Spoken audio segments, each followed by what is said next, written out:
Bismillahirrahmanirrahim. Alhamdulillahi Rabbil Alameen. Wa salatu wa salam ala sayyidil mursaleen wa ala alihi wa sahbihi ajma'in. Amma ba'd. Just a tiny background. This is not really, we don't really have time for a workshop. You said it's a workshop, but actually, workshop you need to actually work and you have to have, interaction. And you actually, but I would invite you, we're going to actually be doing that. So this is kind of like a, a taste of it, and then maybe we can have longer periods in the period of time. What happened was that actually, I'll introduce myself a little bit. My name is Hashim, Ahmad.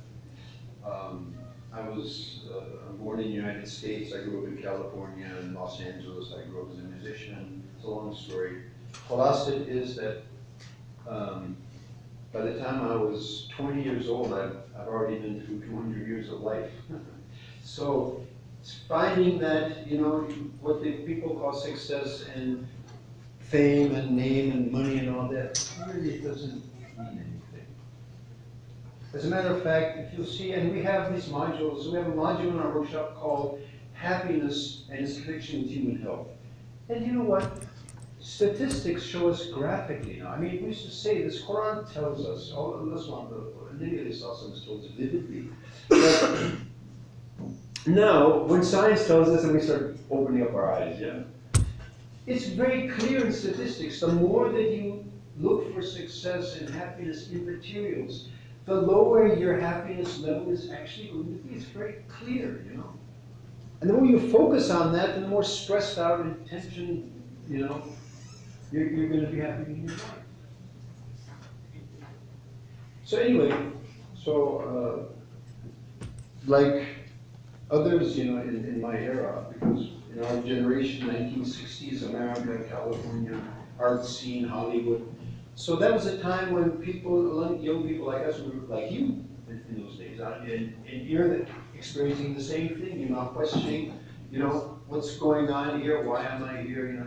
Lums, the world corporate I'm doing, what's really happening? So we start questioning, we start thinking, what am I doing? Okay. So that happened to me, and that happened to a lot of youngsters, especially in the arts in those days. So I ended up going all the way, and I became very interested in Rouhani because we don't have, we'll talk about those later, we don't have any connection to the war. So I went through a long process of going through all the Rouhani types of things available in those days, which wasn't a lot. Market wasn't very advanced in those days. I ended up traveling around the world, and then ultimately in 1971, I accepted Islam in Ethiopia. And I come from a background of, my mother's a nutritionist, dietitian, student of one of the naturalist gurus of that era, and so we grew up with a very natural lifestyle. We always had an organic garden in our backyard. We ate from our garden we had. So, and my mother is now 90 years old, by the way, and she has no health issue at all her original teeth. Last year, at her 89th birthday, she paddled across a big lake in a canoe, and that was her birthday. Can you do that? So I grew up like that, natural and organic, and I was really fanatic early on. But alhamdulillah, I'm nearing 70 years, and I'm no health issues. I think I can take on any of you guys. So the point is that that was my lifestyle anyway before, and then after accepting Islam and understanding the reality of life and so forth and so on. Then I look at Islam, and I've accepted Islam, and now I'm in the greatest religion and the greatest people, and lo and behold, I find some of the most unhealthy people on the face of the earth. No offense, I mean, but it's a fact. So I was pretty shocked from day one, and so it's always been my sort of passion that, I could sort of share these kind of things with my brothers and sisters, that maybe we can have a better, more healthy, more meaningful life on this short sojourn called the worldly existence, and then finally forever and ever paradise.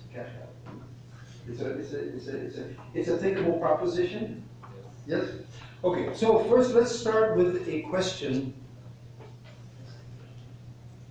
The ground rules, everybody's phones are off, right? Out of sight, please. Out of sight, out of mind, because when it's in sight, and it's really distracted, and we have short time, we have very important things to talk about. So please, just come through it. 50 years ago, 20 years ago, the President of the United States ran the country without a mobile phone. You know that? It seems hard for you to understand. Yeah, but I saw that day, you know. So nobody has those things, and people's lives are much better off. We'll hear about that more later on. Jazakumullah khairan, Allah bless you all. So let's have full attention, keep our phones off, out of sight, paper and pencil. We got a few questions. We got stuff you want to take down. You know, do you take notes anymore? Do students still do that? Yeah, really? We used to write everything in, you know, and it sticks in your head, it sticks in your heart. Even though I'm a high school dropout, but I learned a little bit before I dropped out. Okay. Comments, questions, I want to share, that's great, and we'll try and do that, but we got a short time, so let's kind of curtail that and keep it relevant, and we'll try and address that as far as possible, but let's, you know, try and, so we can go through the subject matter that we want to cover, okay? Yeah, so, okay, here it is. Why am I here? This is a question I want you all to answer, think about that. I don't mean why are you here in this auditorium, I mean why are you here in this world? Yeah? Why am I here in this world? What's my purpose of life? Okay. So just write that down. If you all got something, okay. Sheet of paper, something. What's my purpose of life? And then we'll I'll give you 2 minutes. Just think about it. There's no right, wrong answer. Whatever you think your purpose of life is, fine. Just write it down and let's just see. Okay. We don't need an essay. We just need 1 or 2 phrases, a one-liner. And if you don't know, that's also okay. That happens a lot.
So it's a very, very deep thought. It requires a lot of deep thought, it says.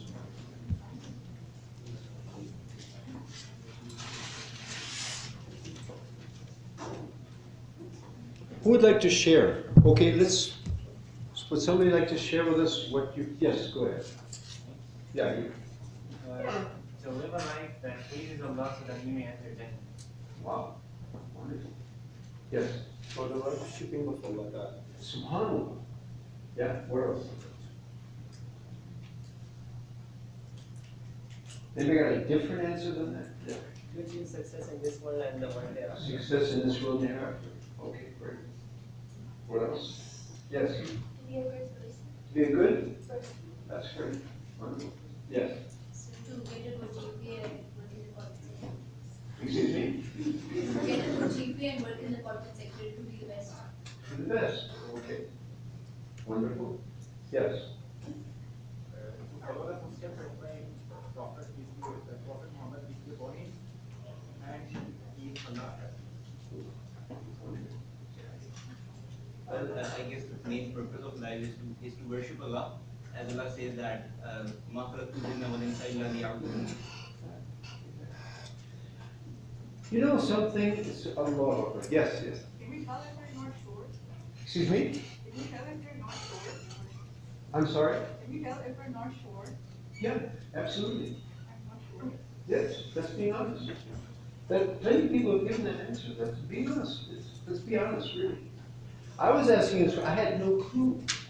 And I want to say, you know, that, yes, someone wants to share? Anyone else? No? Okay, this question, as I said, I've been asking this question for about, started probably early 60s. So that means what? It's a lot, 50 some years. And that question took me on that old journey, you know, which eventually I accepted Islam. And, you know, I had a cousin, I have a cousin. After I accepted Islam in 1972, I was back in America, and my cousin John, he was a student in Harvard, actually. I said, John, what's the purpose of your life? I don't know. And like, you know, does it really matter? You know, he didn't say that, I mean, just nonchalantly, you know, that, I don't know. So, you know, really, just look at this. You know, to get into Harvard, you don't just walk into Harvard one day. You have to go through that whole process from the very beginning of your educational, process right from the beginning. Huge amount of resources spent on each and every student. Look at the research, look at this infrastructure, the students, the teachers, the money involved. And the end result of all of that process, why do you exist? I don't have a clue. You know, why does this exist? Why does this, everything, we have a very clear understanding of why it exists. But me, the pinnacle of the creation in this universe, you know, I don't know. And it is perplexing. There was a young lady, actually I met a friend of mine a few years back, and he said, Hashim, you know, I haven't seen you in a long time. I was thinking about you. I really wanted to meet you, and I had some issue. I said, what's that? He said, I have a daughter, she's now in America, and she's having some issues, she's got some ishkalat, and so, you know, she wants to talk to somebody. I thought you were a good person, and she thought, so, okay, fine. So tell her, send me an email and explain what's the issue and what's the problem. So she sent me this long treatise of, you know, kind of her history, and this was going on, and this was happening. So actually I was traveling the next day, so I said, okay, I'm leaving the country, I'll be back in about a week. So in the meantime, I have a question for you, just answer this question, whatever comes to mind, and then based on that, then we'll start our dialogue. So that was the question. And she gave her an amazing reply. She said, if you would have asked me that question 10 years ago, I wouldn't have had any problem answering it. But now, it's perplexing. Living in the world today, navigating through all of this info, we have a thing called infobesity. You ever heard of that? One is obesity, one is infobesity. So much information we're being blasted by, day, night, you know, front, right, center. So it really is confusing, there's no doubt about it. So, what is the purpose of my life? So here's a kind of an interesting video that, how do we turn this on, by the way? I'm not a great fan of these, but this one is very powerful.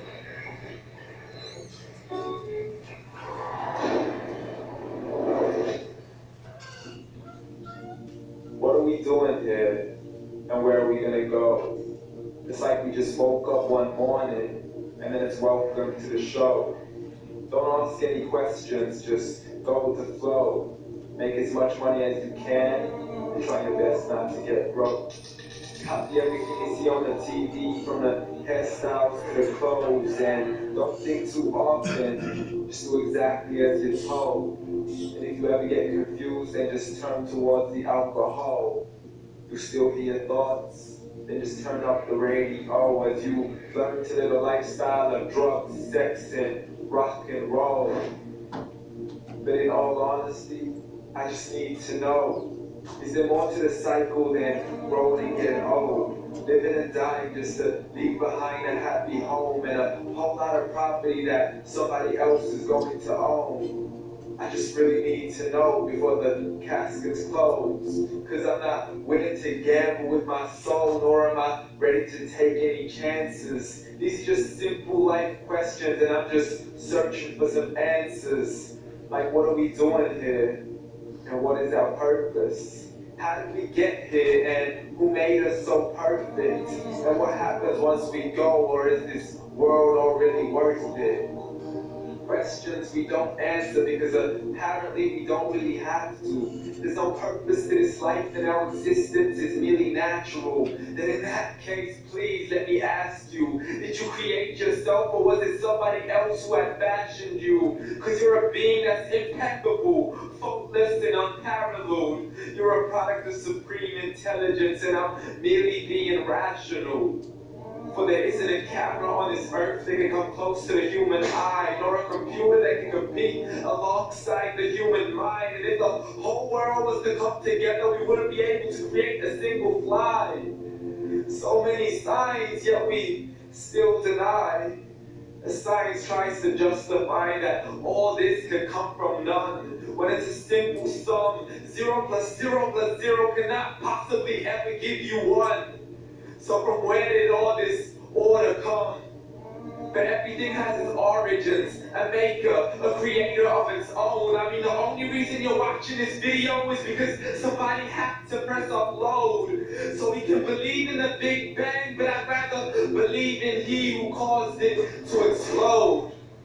Allah, the creator of everything, along with every single soul. The ever-living, the master, the only one who is in control. Unlike his creation, beyond our imagination, and no, he's not a man, nor does he have any partners in association. He's on his own. And no, he did not ever leave us alone. Just like every manufacturer, he left us with an instruction manual. The Quran and Islam, and I'm sorry to jump to conclusions, but it's the only one possible. The only definition of God is the one and only supreme being. It's logical, a book with 0 contradictions, with miracles that are both scientific and historical, all revealed over 1400 years ago. Like the detailed description of the human embryo. The descriptions of the human embryo in the Quran cannot be based on scientific knowledge in the 7th century. To the mountains as pegs holding firm the earth below, and the 2 seas that don't mix in a complete separate flow. To the planets in orbit, alternating night and day as they stay in flow. The expansion of the universe and the creation of everything from H2O. To the stories of the past and the preservation of their own. To identifying the lowest point in the land where Persia defeated Rome. The gushing fluid that created man in the glands between the ribs and the backbone. And not a word has changed, it's still the same. So please explain how all this was known over 1400 years ago. To a man who couldn't read or write as he would recite whatever the angels spoke. And if you still don't believe, please try to come up with something that's even close. But you can't, so we took God as a mockery and his messages as a joke. Muhammad could not read or write. How somebody who can't read or write will start a religion? Dismiss the scriptures as legends and tales of the ancient folk as we live life according to our whims, desires, and hopes. Saying this life is the only home we will ever know. We will live and die, then simply turn to bones. Yo, correction, after the grass dies, the rain arrives and it regrows, and Allah promises to do the same thing to your very soul and bring you back from your very fingertips to your toes. As the all-seeing supreme being watches us so close, and we are surely being tested in our wealth, our health, and our self, and everything that we've been blessed with. So believe, for we will surely be resurrected and be brought back to our Lord and account for every single deed as He hands us our books and orders us to read. From the bad to the good and everything in between. You yourself are sufficient for your own accountability, so don't be mad at me. You are the one who thought you wouldn't come back to me. I gave you a whole life long to search after me, but you were busy in all that which was temporary, so read. And glad tidings to all those who believe. And if you disbelieve, read. And don't let that day be the first day you find out what your life really means. Read.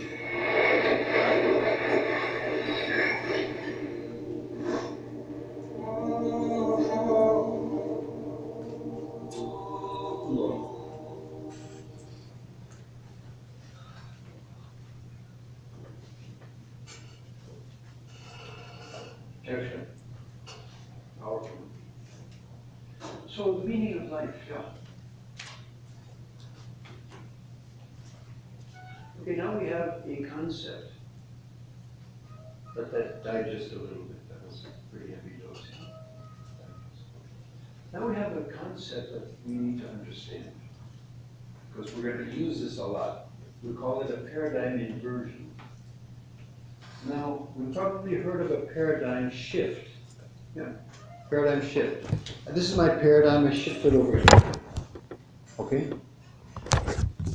But what we need in a lot of things, in a lot of situations in our life and perceptions, is we need a paradigm shift, 180 degrees. Yeah.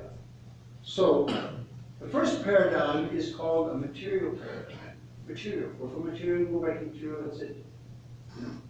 Who's in business school? What's the purpose of business? Make money. Come on, be more scientific. You're a Lums student. Come on, man, give me something substantial here. But you know, why do people go in business? You know, have you seen the balanced scorecard? You study that? Dr. Ronnie used to say that. Main objective, top objective, end of the story, to maximize shareholder value, maximize shareholder. That's just a fancy way of saying make money. So what? You know, so you make a lot of money, and so what? So what's the big deal about that? How many of you heard of the Rolling Stones? They're still around, right? You know, the Rolling Stones, they were a very popular group from my day, and they're still around. Their most popular song in my day was a song called "We Just Can't Get No Satisfaction." What are you talking about? You're the most famous, you know, group on the planet, or one of the most, and you got, you know, your private Learjet, you've got palaces all over the world, and come on, you don't get any satisfaction? No satisfaction at all. I try and I try, but I just can't get none. That's the lyrics of the song. Jimi Hendrix, did you hear Jimi Hendrix? The poor guy, I mean, they call him one of the great guitar players of the world, but they were all colleagues of ours. I saw these guys. I saw them start out, I saw them die at the age of 27. Most of our colleagues, very few of them lived past 30. If you got past 30, you were going to live a long time, because if you could get through that and live, you were really tough. Really. Now, one of his most important songs, you know, was Manic Depression. That's the name of the song. Manic Depression. You understand manic depression? That's serious stuff. Who's in psychology? Anybody? And what he says, manic depression is eating my soul. You know? And people think, wow, yeah, great, you know. Do you understand what the man is saying? He's in trouble. The man is dying, he's hurting, you know. Oh, wow, that's great. I wish I could be like him. Well, if you can see what he's going to be in the next 5 years, or he's not going to be. When he dies a terrible death in a hotel room, I mean, it's terrible, you know. And I have a whole list for IBA students. They were after me, you know, we're having an Islamic media thing, you know, can you comment? I said, look, man, you know, I really don't want. They kept at it. I said, okay, if you want to give it to you. So since I'm from that, so I gave them a full dose. What really goes on there? And the 27 Death Club, there was about 20 of them that died at the age of 27. All of them on drug overdose, alcohol, somebody's died drowned in the bottom of his own swimming pool, and so the material paradigm it's destruction, and it is destroying the world now, you know. So that paradigm, it looks basically like this. What do you see here? Get this right. Huh? Tree, upside down, yeah. Anything else? Huh? What about this? You know, building upside down. Basically, the whole world is upside down. That's basically what we have today. Material. You know, so if it's just about making money, you know, like for example, I was in business and I retired from that. This is my business. Well, always was actually, but I was doing some kind of business. So an engineering student just graduated. He came to me. He said, so I use this for how I would interview. You know, I'd start out with that question. I mean, I've been asking this for 50 years. You know, so I said, okay, what's your purpose of life? Yeah, well, I want to become CEO of a company. So, you know what? Actually, I'm looking for a good CEO. So suppose I make you CEO today. Okay, then what do you do? You're 25 years old. You know, you're already CEO. You've done it. So what are you doing now for the rest of your life? Yeah. So actually, we need something a little bit more meaningful. Yeah. Okay, you be a CEO. Be a CEO, be the best in the world, you know. But is that really why we're here? Is that why our Creator made us? And you know, it's an interesting thing. If I go to a village, you know, as I said, you know, the higher I go into educational, you know, circles, the more confusing this question actually becomes. You have to think about that. Well, if I go in a village here in Punjab, or in Sindh, or anywhere here in Pakistan, illiterate people, I'll ask a छोटा बच्चा है, आपको अल्लाह सुब्हानहू व तआला ये आपको क्यों पैदा हुआ? Allah came about the king. I mean, he doesn't have to think about it. And you all heard that also, but now we're a bit confused, you know. We've gone through this whole process from, you know, maximizing shareholder value. You know, you don't realize that, but you know what? That vision starts in Montessori. And I think probably a day is going to come when they're going to take the butcher right out of the womb of the mother and send him right into the process. So you can be a tool in that whole process, and that's basically what's going on. You know? So if we don't have a vision of our own, we're going to be a tool of somebody else's. You know?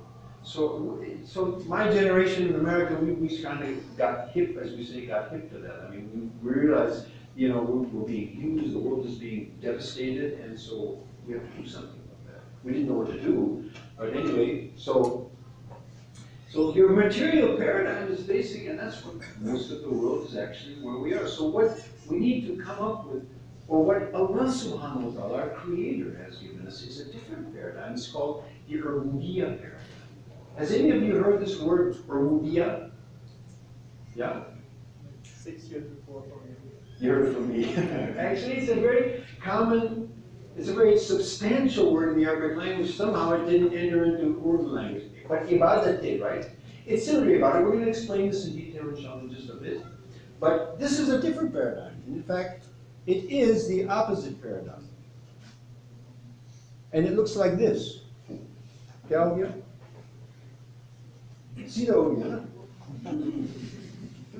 it. And actually, this is what the world is doing. We're all OTCD. And the whole thing is going like everybody's, you know, and we're just going along with it. You know, there was a king, and his advisor came to him, you know, in the old days. He said, King Saab, you know what's going to happen? Because he was a soothsayer, he was a Mujui or whatever, he says, you know, there's going to be a rain, it's going to come down, and it's a khatanak rain, and whoever drinks that rainwater is going to go crazy. Oh yeah? So what do we do? Well, we better make an announcement and send out, you know, your message to everywhere, just make a, you know, an awareness, you know, we need to have an awareness program, you know, get everybody, you know, ready for this event. You know, so nobody drinks that water, right? Now, you know human nature. If the king or the prime minister or the government says, don't do this, what are you going to do? Absolutely. Right. Poor stuff. They're trying, they got some agenda here, you know. Just do it. Like Nike says, yeah. So, lo and behold, the rain came, and everybody drank it. And so everybody became crazy. They all lost their minds. So the advisor goes back to the king, say, hey, you know what? It happened, and so what happened? They all drank it, and they all went crazy. So what do we do? So we drink it too. Everybody's crazy, so we'll go crazy too. Is that what we do as Muslims? The whole world wants to go to Jahannam, so let's go too. Come on. It's not a joke. Jahannam is not a joke. Which of you, me included, which of us is ready to take the smallest portion of our smallest finger and put it in the smallest fire for the smallest amount of time? Who? I'll give you 100 rupees if you can do it for a second. I'll give you a lakh if you can keep it there for an hour. For every hour, I'll give you 1 lakh, man. You can't earn like that anywhere. Who's ready? Who's ready for that? 1 second.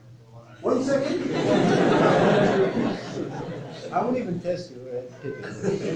But I don't think it's you're going to sustain that for 5 minutes. And I don't think you're going to sustain your whole finger in there. Now, what do you think about a fire 70 times the fire of this dunya? And it's not 5 minutes.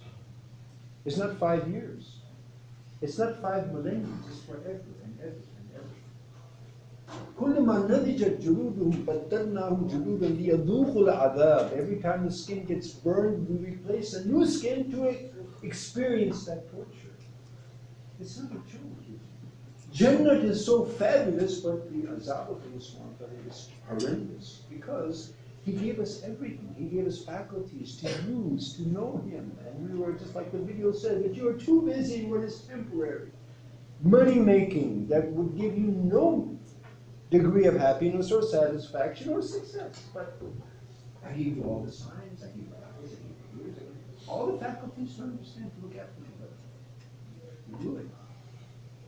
So we have one chance. So, Allahu Akbar. So this is why we're here. This is not an answer that a human being can come up with from his mind. You cannot do that. Yes. I have a question regarding the previous thing. Excuse me? I have a question. Okay. Yeah, so what do you think, how can someone make his creation burn? And it's not our will to be here in this world. So without our will, how can we, how can He make us be punished? Or, I mean, it's a bit strange, you know? You came into Lums, right? Yeah. Okay. And you took the test, right? So if you do well on the test, what do you get? You're rewarded. If you do bad on the test, but who was actually taking the test? Allah SWT didn't create us to punish us. He created us to reward us. But if we don't heed to it, we don't listen to it. And He gave us existence. And as you're right, He said we didn't even deserve to exist. Allah SWT gave us the chance to exist. The chance to qualify for His blessing. Qualify for His. But, my dear sister, please, you know, if we believe in Allah SWT, tells us it's going to be much better. There are certain things which our aql can understand and fathom. There are certain things which our cannot know. This is, you see, this is what every prophet was coming to the world told us. This is what every scripture has told us. Now we are creation, isn't it? Yes. So come now. It's not something to be done. It's something to be very happy about. But it's something to be serious. Because we're going to have no chance. And we have a great chance. And Allah SWT gave us a context where we can understand this and we can move ahead. So take the chance. Believe me, I know I've heard this question many times. And it's perplexing. And it is part of the test of being a human being. The stakes are heavy, so let's go positively ahead.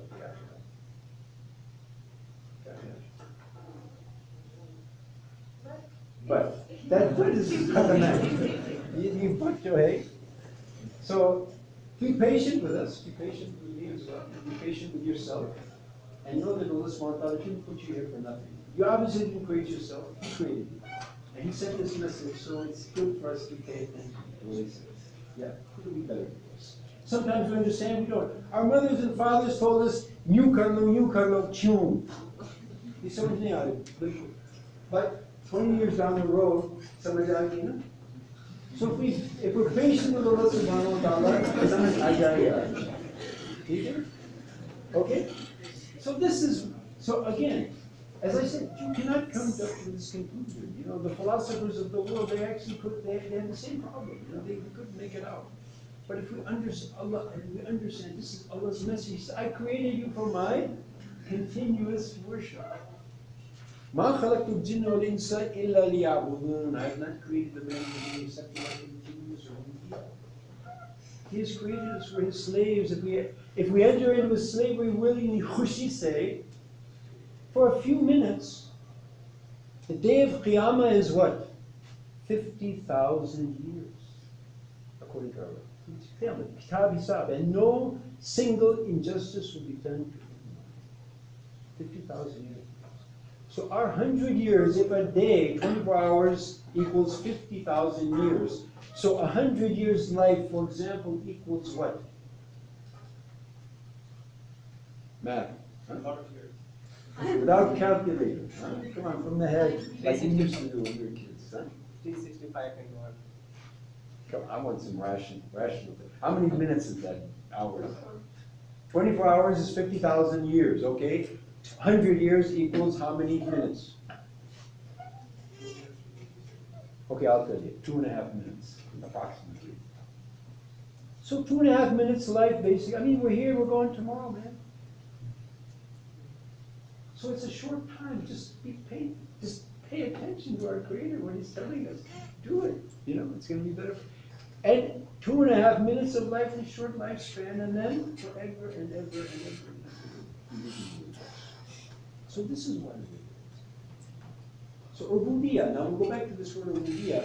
It's basically Allah subhanahu wa ta'ala's obedience and servitude out of His loving reverence. As I said before, we don't have really deserve to exist. One of my friends is a new Muslim, also consultant in South Africa. He said, look, really, think about it. If Allah subhanahu wa ta'ala only created you for a moment, so you could just open your eyes and look around and see His creation for a moment, and that's the end of your life thoughts. That alone would be an experience invaluable. Let's think about one moment. Look at what Allah's given us: existence, parents, family, education, food. He could have made us like cows, you know, hay and water, and He's given us hundreds of types of delicious things to sustain us. Clothing, love and affection with our relatives and our neighbors, and putting us in union mom. And when you're young, the way that person can never count the blessings of this. So when we use our faculties that Allah subhanahu wa ta'ala gave us to see and think and ponder over His ni'mah. So what happens is, on the one hand, the love and reverence and how we repay Allah subhanahu wa ta'ala for all that He's given us. So a haibat and a fear that we're not giving Him His haqq. So, ubudiyah is this state of mind and heart that I am Allah subhanahu wa ta'ala's slave. He's given me everything. He's my master. He's given me everything. I obey Him for a short period of time. I'll be a free man or a free woman forever and ever. So this is ubudiyah. For that, Allah subhanahu wa ta'ala has to do this. So to understand this, we need to understand a few very simple terms. We're all Muslims, alhamdulillah. So Islam, we have to really understand what this means. Islam, what does that mean? Submitting our will to His will. Yeah. Peace. I get a lot of people think that, because this is for non-Arabic speaking people. Then sometimes we don't understand really the delicacy of Arabic language. Salam. It also comes from the same root, but it actually doesn't mean salam. Islam is another thing. That is salama. Salama is peace, tranquility, aman. Islam is a different thing. Actually, Islam is submission. Submit. Aslam. Submitting.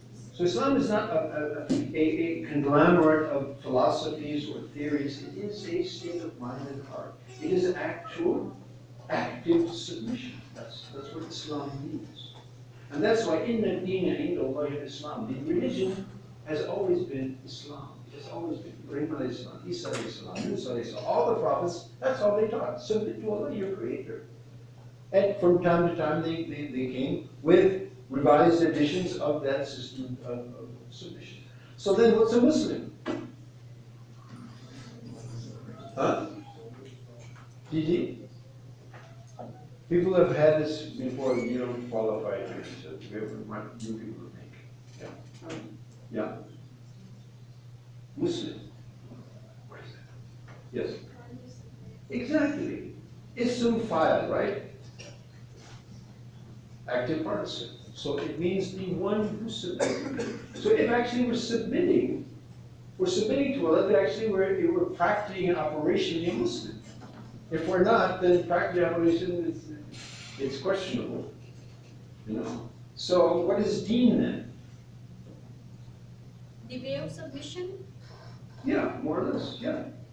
It's that whole system of submission, which doesn't leave out anything, which takes us to the scope. The scope of being is what? All activities in life, everything that you do is covered. It gives us guidelines and you know, checklists, if you were. All of our activities in life, all of our rules in life are defined guidelines. Keep us on the correct track. However, the trick is balancing it. Your career, your role as a father, mother, neighbor, relative, and so forth. So the scope of being is total activity of the human being. So in other words, deen is basically an operational application of rububiyyah. Illa liya'budun, deen shows you how to do that. Okay, so let's go back to our question that we asked, what's my purpose of life? If you would like to review that, or if you'd like to revise that statement now after this little session, feel free to do so. Okay? So just see what you wrote and see if you're going to stick to that, or maybe you'd like to change that a little bit. Are you comfortable with that, with your job? Are you okay with that? Do you want to give it an edit? No? Okay. Now, Allah subhanahu wa ta'ala has given us a parable which is going to kind of give us a very broad overview of the whole rububiyyah construction. Allah أعوذ بالله من الشيطان الرجيم ألم تر كيف ضرب الله مثلا كلمة طيبة كشجرة طيبة أصلها ثابت مفرع في السماء تؤتي أكلها كل حين بإذن ربها ويضرب الله الأمثال للناس لعلهم يتذكرون. Did you not see how Allah subhanahu wa ta'ala has sent forth a parable, a goodly saying, a good kalima, kalima tayyiba, which is actually kalima tayyiba, la ilaha illallah Muhammadur Rasulullah. So the example of this kalima in the heart of a believing man or woman is just as a goodly tree, as a tayyib, beneficial tree. Its roots set firm, its branches in the sky, bringing forth its fruit at all times by the leave of its Lord. No seasons, all continuously. And Allah subhanahu wa ta'ala sets forth parables for the people that perhaps they may reflect. Then there's a second ayah which says, لقد من الله على المؤمنين بعث فيهم رسولا من أنفسهم يتلو عليهم آياته ويزكيهم ويعلمهم الكتاب والحكمة وإن كانوا من قبل لفي ضلال مبين. Indeed, Allah subhanahu wa ta'ala did confer a great favor upon the believers when He sent among them a messenger from themselves, Muhammad sallallahu alayhi wa sallam, reciting to them, this is his JD. This is the portfolio of Muhammad sallallahu alayhi wa sallam. Number one, reciting to them the revelations of Allah subhanahu wa ta'ala. يَتْلُو عَلَيْهِمْ آيَاتِهِ. Okay? Reciting the ayats of Quran, inviting them to Allah subhanahu wa ta'ala through the medium of the Quran. Number two, and purifying them. وَيُزَكِّيهِمْ تَزْكِيَةً. Purifying them inwardly. رَذَائِل hasad, jealousy, arrogance, love of the world, jealousy, and so forth and so on. And inculcating praiseworthy characteristics, humility, love of Allah, hope for akhirat, love for one's neighbors, for one's fellow man, courtesy, adab, etc. So this all comes under the heading of tazkiyah. And teaching them the scriptures and wisdom. The law, the outward shakl, the rules and regulations and wisdom. Nabi alayhi salatu told the sunnah is part of that wisdom. Right? Whatever Nabi alayhi salatu did, what he said, what he approved of, is whole way of life. Although before them they were manifest error. Otherwise, we know the history of the Arabs and our own history. Myself, as a prime example, where I was before and where I am now. Law.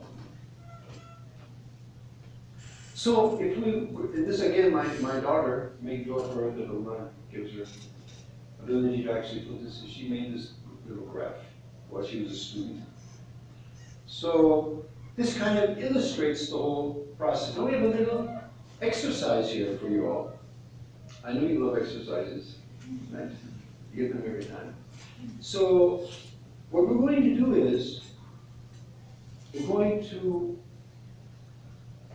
and actually we'll put this, we'll keep this, those ayats on top and on the bottom, and just sort of study this. And actually what I want you to do is to break off into sort of groups, okay?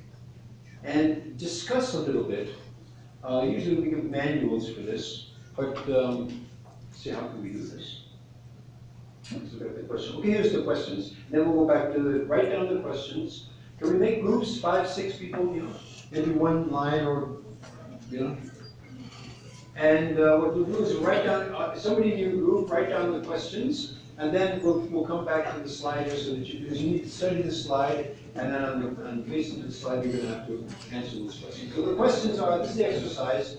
What do you see here? That whole picture of the tree? I mean, what's the whole, theme here? Identify the parts of the tree. I don't think that would be a big problem for you. How did this tree bear fruit? What was the process from the beginning to the end, and what were the other factors involved? Did fruit just happen, or was there a process involved? Okay? Have you written down these questions? Can you do that? So I can look at it. What do you see here? Identify the parts of the tree. How did this tree bear fruit? What was the process? Can you do that? Yeah, use your phone. Use your phone. Take a picture. Yeah. Jovial. Okay. Now let's go back to the tree. We'll go back to the big picture of it. Yeah. Now observe all the things that are written there. Observe the tree. Observe the tree, and then I'll give you 5 minutes. Inshallah. Okay. It's what? It's like 7:52. Okay, at 8 o'clock, inshallah. Okay, discuss this and let's see what.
Now, I know you people could probably do PhDs easily on this, so but we have a short time. So who would like to share their findings? From each group, maybe we can hear the findings of one or two groups. Yeah, okay. So the first one is Okay, just keep this in mind. Let's go back to the questionnaire, yeah? Let's go back to the questionnaire. Yeah, okay. So what do we see here? We see our Buddha. Okay, and any more sort of, yeah. Buddha is our purpose of life, and this tree actually shows what actually constitutes Okay, yeah, something like that. Anything else? Yeah? Excuse me? Okay, shows the whole deen, yeah? It is the whole system of Islam. The whole system of Islam. Yeah, absolutely. Okay, and what about the identify the parts of the tree? What are the parts of the tree?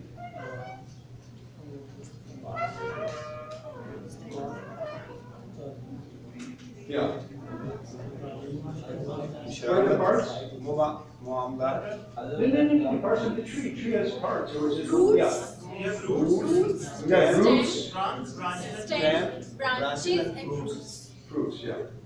You've got other elements within you got leaves, you got sunshine, you got soil nutrition. One of the girls in Rifa, she came up with that. So there are, it's not all the elements, but these are some of the main things actually. Otherwise, this is a parable that Allah has given, so if you go into it, there's no end to the knowledge that you can take out of that. Okay, fair, fine. So you've got roots, you've got trunk, you've got branches, and you've got ultimately fruit. Okay, then what's the next question? Process of How did it bear fruit?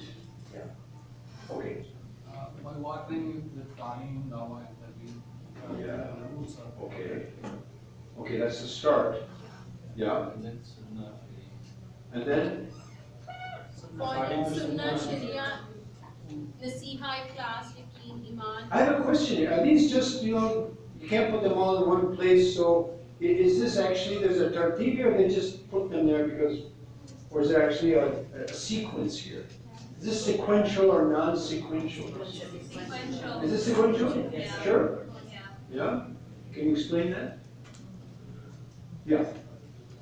We are starting with fikr, right? So thought and basically processing everything. Then we move on to maraka, understanding.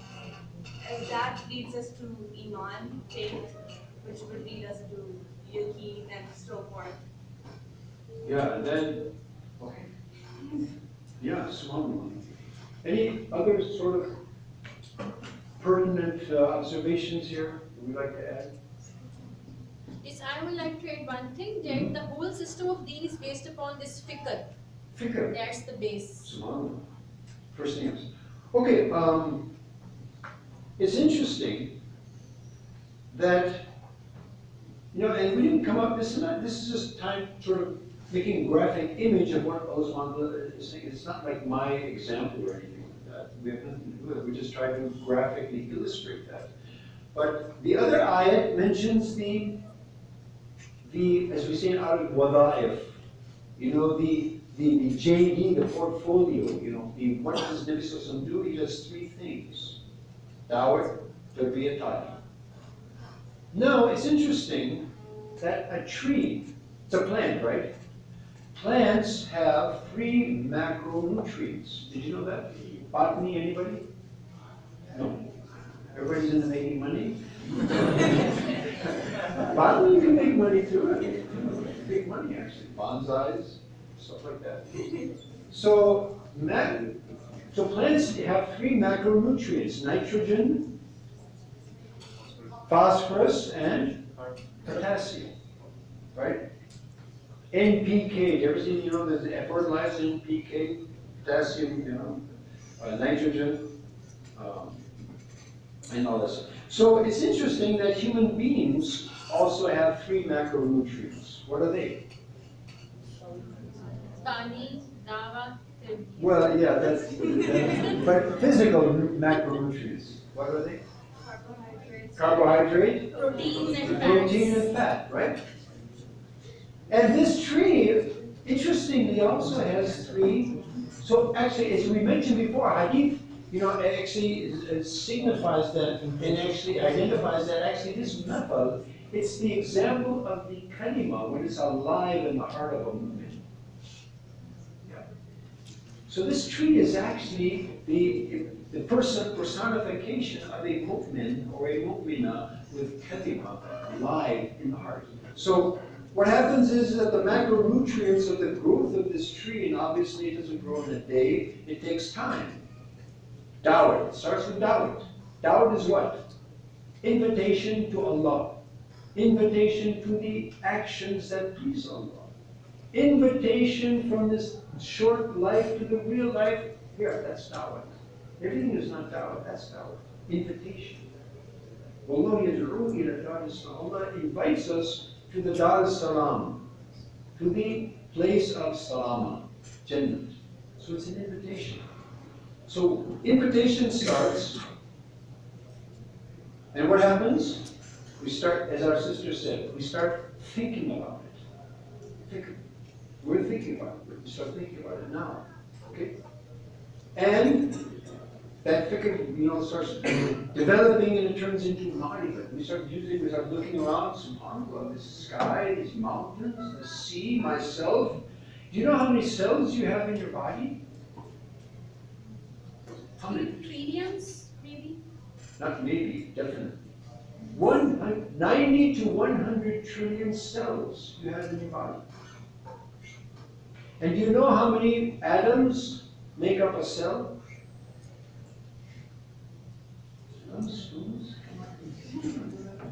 Trillions of trillions. 100 trillion cell atoms per cell. I mean, mind-boggling, and it just happened like that? Come on. 100 trillion atoms in a cell, you've got 100 trillion cells, you've got how many billions of people now, how many billions before, from Adam alayhi salam to the last man. Allah subhanahu wa ta'ala created every one of those atoms, and less than parts of the atom, knew about it even before creating it, and He's controlling all of that, subhanAllah. So, when we start thinking about things that we can actually are right there in front of us, so that figure develops into a story. We come to know Allah subhanahu wa ta'ala. Oh, great. Yeah. Hikmah. And that develops into iman, as our sister said. And then it develops further, that iman becomes certainty. I'm certain of that. Then you start seeing ikhlas. Then you start seeing nasiha. Nasiha yani ikhlas for His creation. You know, we're talking about, you know, hukukul ibad, and we need to, you know, social services and be good to the people and this sort of thing. That's not going to happen if we don't know the Creator, we don't fulfill His rights. How do you expect someone to fulfill the rights of his creation? Where's creation, where's created? So that's not really going to happen sustainably until this whole process takes place, and that's what the history of Islam shows us. This happened in Medina al-Nawar. It hasn't happened, you know, it didn't happen in America, it didn't happen in other countries, but it happened there because the process was in place. Then we start seeing ikhlas, we start doing everything for the pleasure of Allah subhanahu wa ta'ala. We see nasiha, people really serving one another because Allah subhanahu wa ta'ala wants us to. And then we start seeing sharia. When did sharia, by the way, come into practical application in the history of Islam? Did it come in Makkah? What sharia do we have in Makkah? Halal, haram, riba, all this, sharab, nothing. Only salah. At the end of the Meccan period, the final shakl of salat was actually made, you know, followed. The rest of the entire sharia came in Medina al-Munawwara because that process was still underway. The tree was growing. So you don't get sharia, you know, tanfiz sharia, chalo, now. Sorry, it doesn't happen. Prohibition. Who's heard of prohibition? We had a thing in America about prohibition. Did you hear about that? And in Islam, we also had a prohibition. In the 1920s, we call that in American history, it's called the Roaring Twenties. Who's heard of Al Capone? Anybody heard of Al Capone? Yeah, I'd hear about it. That was back in the day. In the 1920s, what happened was the legislative executive of America, whoever they were, I don't know how they came to this conclusion, but they came to the conclusion that sharab, you know, this alcohol is really, really destructive stuff. It's ruining society, it's ruining the fiber of families, everything, so forth and so on. So we have to forbid it. Okay, fine. Done. Just pass legislation and it becomes forbidden. Illegal. Okay, fine. They pass legislation from tomorrow, no more wine, right? No more alcohol, right? Wrong. Nobody's ready to give up alcohol. You know, nobody's going to do that. No process has taken place. So what happens is, you're trying to shove this legislation down people's throats. They're not going to buy it. They're not going to swallow it. So what do? Rather than going to the store and buying it legally, what do? Some Italian families started making it. That's where your mafias came from. Mafia, you know anything about mafia? Do you have mafias here in the world? Well, we know all about mafias. But that's not where it came from. It came from America. It came from these Italian families, and actually it's an Italian word. Casa Nostra, it was a family. And so what happened was it started like, you know, a little business, and then family business, and it grew and expanded, and another family started up, and so they had their turf, he had his turf, he had his market share, he had his market share. And just like you learn in business school, what do you do when you have competition? Eliminate the competition, right? That's what, it's a war zone.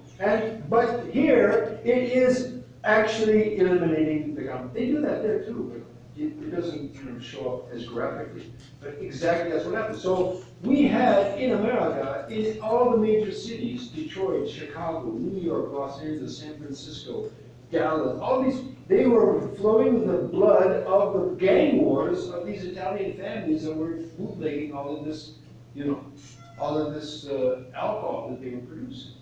It was a mess. Hollywood made a huge amount of it. It was great for them because we have a lot of matter, you know, to make great movies. It was a mess. So what they did was they said, well, you know, we were better off the way it was. So we're going to have to squash that legislation, throw it out. But you know what? Now these mafias have been, you know, all these illegal practices were making millions, and you know, you take the product out. So that's not a big issue. We'll come up with another product, like heroin, cocaine, pornography, you know, take that.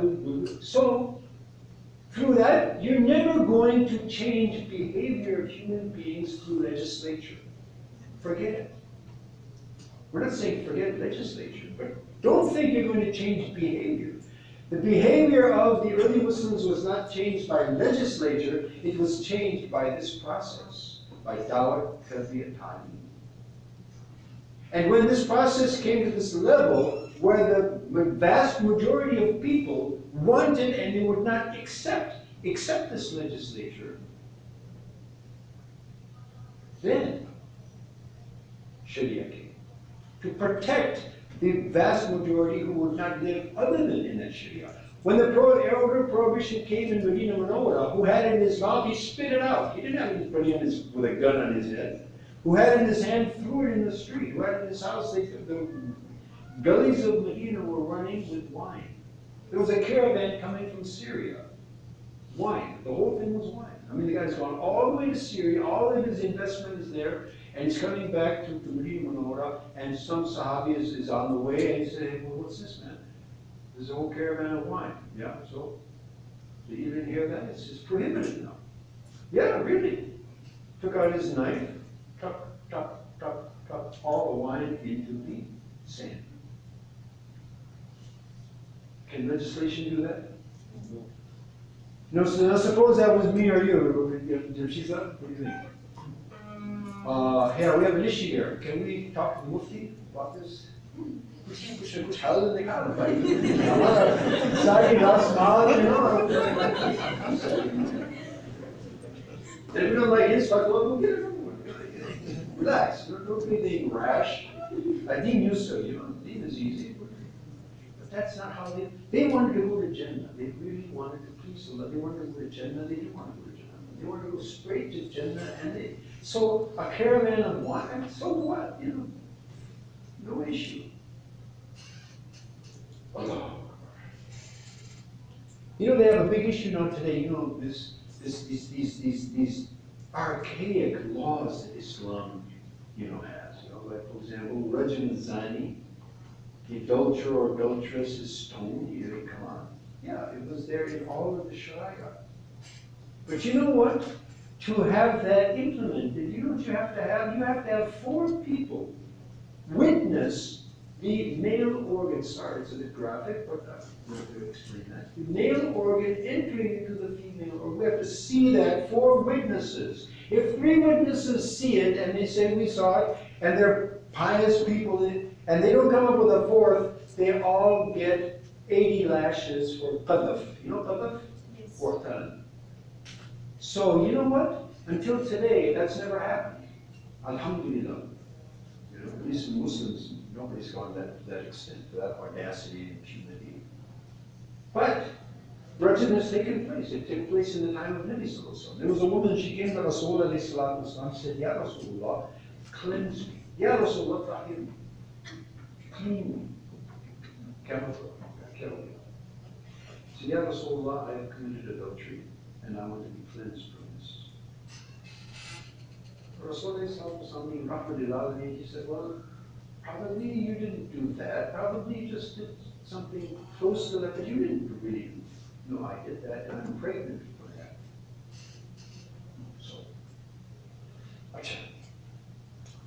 So Rasulullah Sallallahu Alaihi Wasallam said, okay, go back, because you're pregnant. We can't implement that while you're pregnant. So you go back and you have your baby, and then we'll see. Actually, Rasulullah Sallallahu Alaihi Wasallam wants her to go back, make Tawbah Istighfar, chapter closed, and forget about it. Islam does not, Sharia doesn't go around tajassusing. What are you doing in your house? CCTV cameras, and all this stuff. What you do in your house, you're not affecting society. We're not going to bother you. That's between you and Allah. Hopefully you'll get it straight before you leave here and teak. But you come out into society and start corrupting society, then we're going to have to take strong measures, because that's not, you can't ruin other people's lives with that stuff.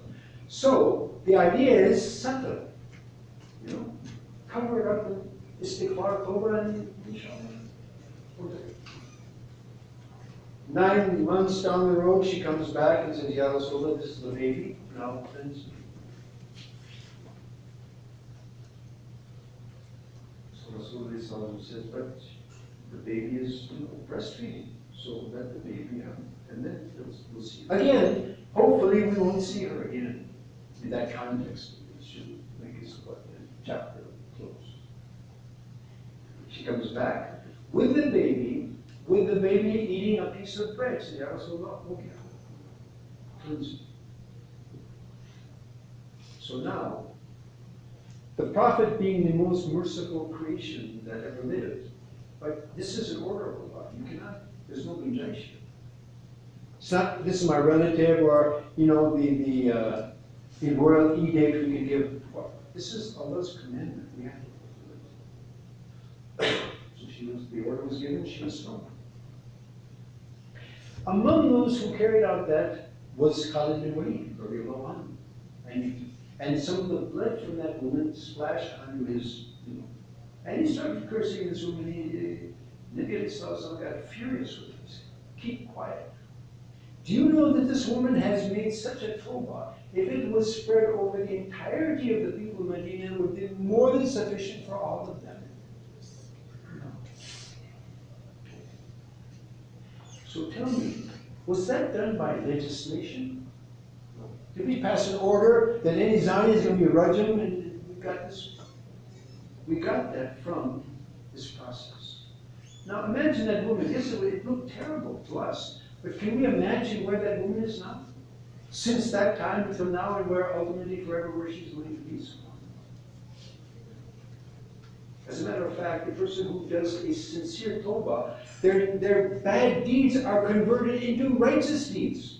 يُبَدِّلُ اللَّهُ سَيِّئَاتِهِمْ حَسَنَاتٍ. I mean, can you have a muamala like that with any creation? I mean, you mess up on the job and say, okay, we're going to give you a raising for all your gultis. Gultis, yani kuch, something, great evaluation they're going to give you. Who's going to do that? Allah subhanahu. Such a tawbah, all of your wrong deeds are converted into righteous deeds. So that doesn't come through legislation, it comes through the process, continually. So Sharia doesn't just get imposed on you, it comes through the process and it comes to protect society. Because you already have munafiqs, you're going to have, shayateen, ins and jinn. But when this process goes on, the majority actually come into the fold. And then you actually start seeing the whole tree being a personification of Rububiyyah. Then the branches of muasharat, good relationships with one another. Adab, etiquettes, akhlaq, character, muamala. And right at the top of the tree, this is interesting. What do we see here? Okay. Now a tree, generally, most trees, the first branches that come out of the trees are which? The ones on the side or the ones on the top or the bottom? How does it look? That much, you don't have to be a botany student. So those are at the top. Huh? The ones at the top, yeah, generally. There are trees that don't grow like that, but most trees actually. So right at the top we see about that, right? Interesting. There's another very interesting thing. Nabi alayhi salatu said, Bunya al-Islam ala khams. How many people have heard this, that Islam has 5 pillars? You heard that? Can you name those? Number 1?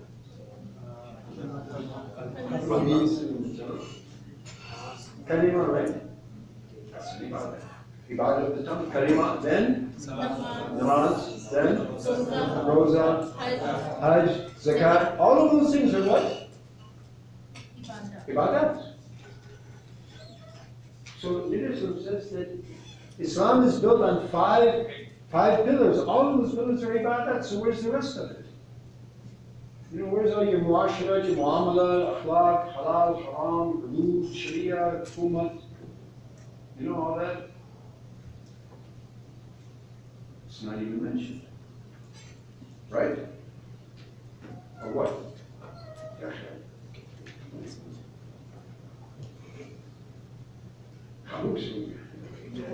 About ibadat. Huh?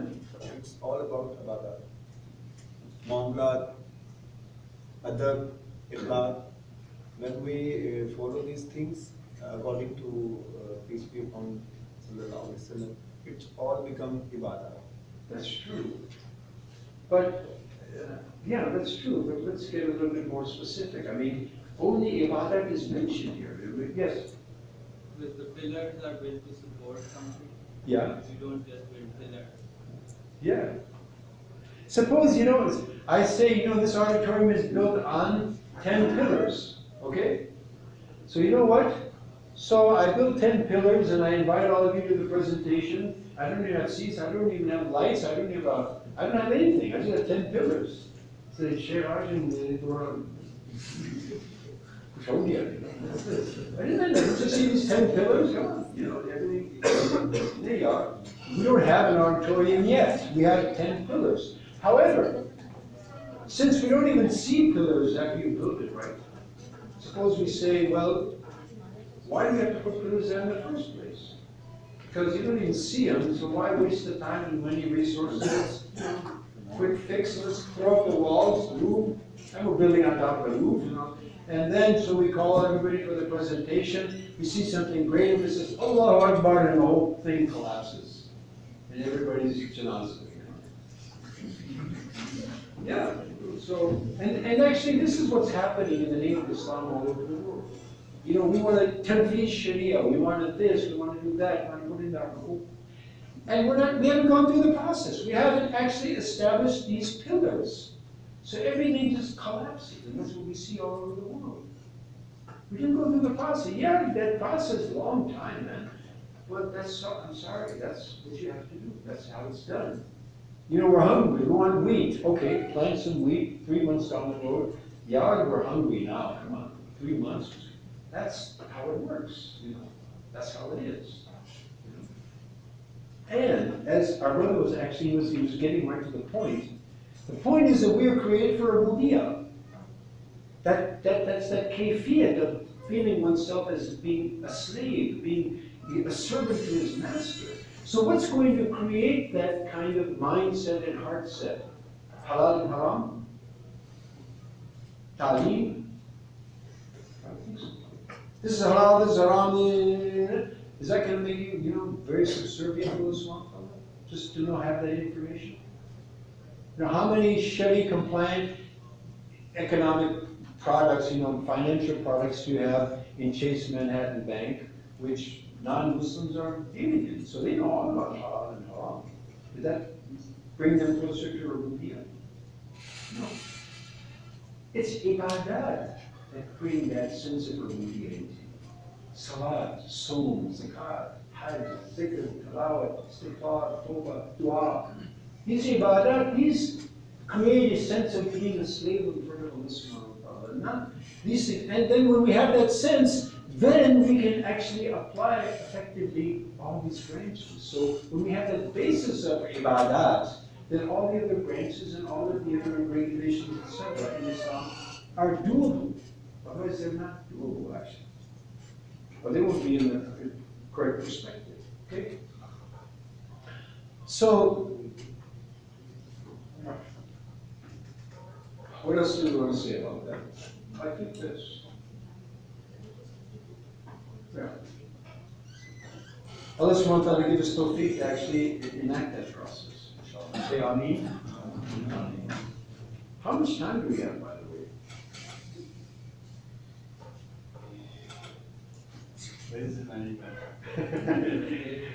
You're a good place to do. You can just extend to have the courage. I mean, I can go on and on, but people like you just make me feel energetic. I forget how old I am. Even kids, really, I really enjoy your being here at Lums and your university students. It's really, because you're the future of humanity. Did you know that? Yes. I'm not joking. I hope you do. Really. Let me ask you a question. Then we'll just go back to this.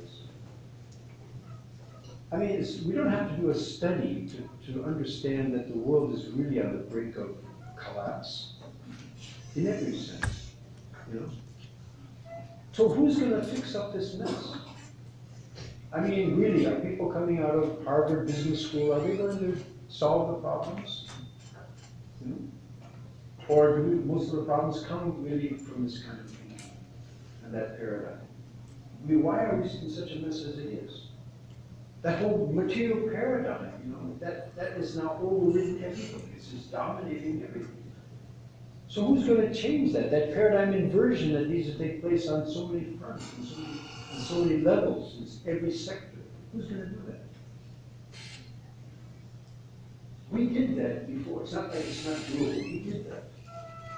We did that when we didn't have any resources. There was no feasibility present when Muhammad came into this world and the world was as it was. Again, just like it is today, in its own context. And through this process, the whole thing was inverted. Without apparent resources, from the most unlikely group of people, probably on this earth at every time, but it happened. It's history. So, you are the future of humanity. Nobody else is going to do it except people that have this process. We are the inheritors of this process. So really, we have to know who we are and what our responsibility is and what is possible to be done. And inshallah, we'll do it. Say it, inshallah. Okay. Okay, so now let's just summarize this. Purpose of life is what? And the object of life, if we do that, ultimately, our Creator who had put us here, gave us everything to be happy with us, and put us in His paradise forever. No final examinations, no job interviews, will my mother and father be happy? Everyone will be happy, and everyone will be salaman salama.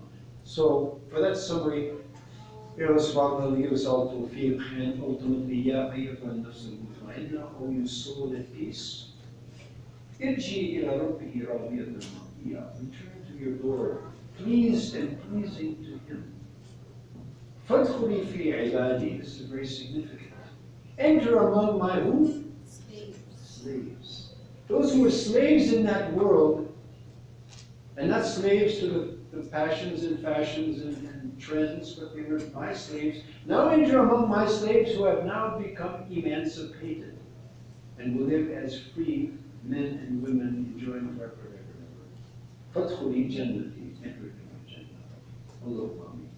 So we have more, but it's a longer session. I think that's a reasonable dose, and hopefully you'll digest that. For those of you who are interested, we have a lot more things to talk about. We have so many dimensions of health, you know. Healthy soul, healthy body. Anybody's sugar level high, you're all okay? No? Blood pressure?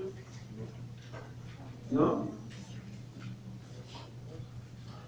This is what I was telling you before. You know, I've seen now 1 out of 3 people is probably going to be, if things don't change drastically, is going to be a cancer patient in this country. It has the highest, one of the highest diabetes, you know, in the world. So why is this? We don't need to be like that. So spiritually, physically, intellectually, emotionally, socially, environmentally, health, how do we get it? So our workshops are going on, and we look into all of this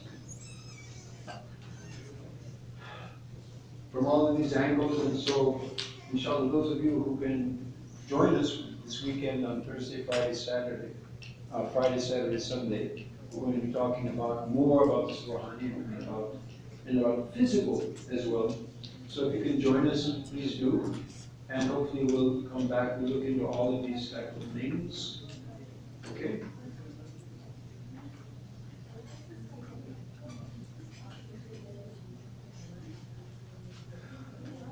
So, inshallah, if you can join us, we've got a lot of stuff, so hopefully we'll come back and visit you again, and come and visit us, right? We'll see you on the weekend, yeah? Okay? So, having said that, Jazakumullah khair. May Allah subhanahu wa ta'ala give us all the people that we give on those who listen attentively and follow the best of what we have heard. Okay, yes? Where will your session at the weekend be? Where will it be? Okay. Because I'm not from Lahore, but let me just... Here's the thing, can we pass this around? Where's it going to be? Venue Al Ain Farmhouse, Women's Housing Society. That's good. Near Wildlife Park. You know what that is? Wildlife Park? I think that's pretty much all of Lahore. It's pretty wild. Ryland Road, Lahore, Google pin, so you can see that. Pass it around. Be sure it comes back to you, please. Subhanakallah wa bihamdika nashhadu an la